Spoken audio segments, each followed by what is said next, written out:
কিছু কিছু সম্পর্ক ভাঙতে হয় কাউকে ভালো রাখার জন্য। কিছু কিছু জিনিস ত্যাগ করতে হয় অন্যকে খুশি করার জন্য।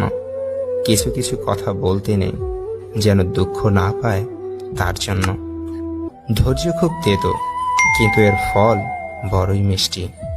পরিবারের প্রতি ধৈর্য রাখা হলো ভালোবাসা, অন্য মানুষের প্রতি ধৈর্য রাখা হলো সম্মান, নিজের প্রতি ধৈর্য রাখা হলো আত্মবিশ্বাস, এবং রবের প্রতি ধৈর্য রাখা হলো বিশ্বাস। সস্তা কাপড় পরার মানেই আপনি গরিব এমনটা নয়। মনে রাখবেন, আপনার একটি পরিবার রয়েছে। পরিবারের সদস্যদের দায়িত্ব আপনার উপর। সমাজকে দেখিয়ে বেড়ানো আপনার কাজ নয়।